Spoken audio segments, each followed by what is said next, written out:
আজকে সত্যি বাংলাদেশের রাজনৈতিক ইতিহাসে একটা অনন্য ঘটনা যে রাষ্ট্র কাঠামো পরিবর্তন, মূলনীতির সংশোধন, একই সঙ্গে আমাদের রাজনীতিকে আরো স্বচ্ছ করা, জনগণের কাছে পৌঁছে দেওয়া, গণতন্ত্রকে সত্যিকার অর্থে গণতন্ত্রের প্রাতিষ্ঠানিক যে প্রতিষ্ঠানগুলো আছে সেগুলোকে প্রাতিষ্ঠানিক ভাবে আরো বেশি উন্নত করা এবং গণতন্ত্রকে গণতন্ত্রের মতো চলতে যাওয়া, গণতান্ত্রিক কৃষ্টি অর্থাৎ ডেমোক্রেটিক কালচারটা গড়ে, এই ব্যাপারগুলোতে এই সমাজের মধ্যে সবগুলোই আসতে সক্ষম হয়েছে।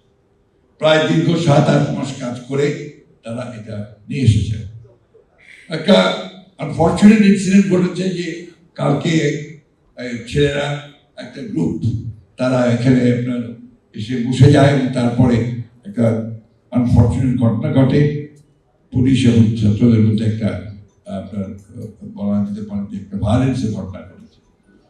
এই সময়ে এই ধরনের ঘটনাগুলো খুব গণতন্ত্রকে সাহায্য করবে না।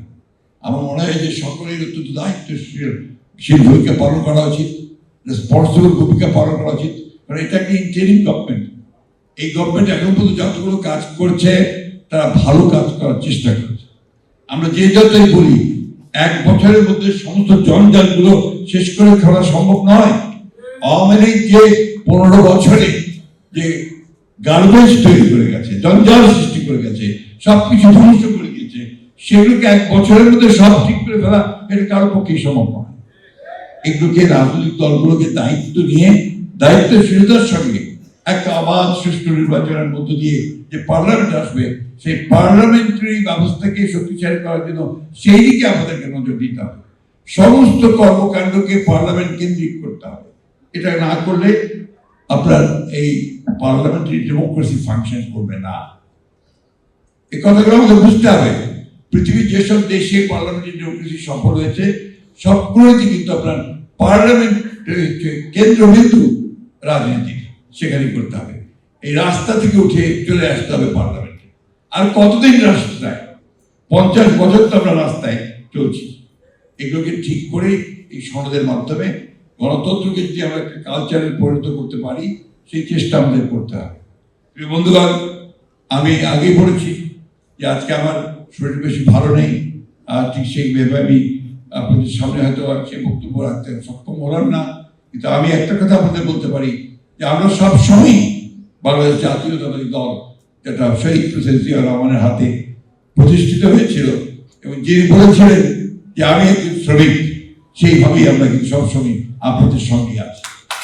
আপনাদের সৌভাগ্য যে আমারও সৌভাগ্য মনে করি যে আপনাদের একজন বিখ্যাত শ্রমিক নেতা নজরুল ইসলাম খান সাহেবের সঙ্গে আমি কাজ করতে সুযোগ পেয়েছি, তার সঙ্গে আমি কাজ করছি। তিনি আপনাদের দলের প্রতিষ্ঠাতা সম্পাদক। এই জুলাই আন্দোলনে আপনাদের অনেকেই প্রাণ হারিয়েছেন। আমি তাদের প্রতি আমার গভীর শ্রদ্ধা নিবেদন করছি এবং যারা জুলাই আন্দোলনে আমাদের যে সমস্ত ছেলেরা শহীদ হয়েছে তাদের প্রতি আমি শ্রদ্ধা জানাচ্ছি। আমরা একটি কথাই শুধু বলতে চাই আপনাদের কাছে, আগামী যে নির্বাচন, এই নির্বাচন কিন্তু অত্যন্ত গুরুত্বপূর্ণ নির্বাচন। এই নির্বাচনের মাধ্যমেই আপনার নির্ধারিত হবে যে আপনি কি সত্যিকার অর্থে একটা উদারপন্থী গণতন্ত্রের দিকে যাবেন নাকি আবার অন্য দিকে চলে যাবেন।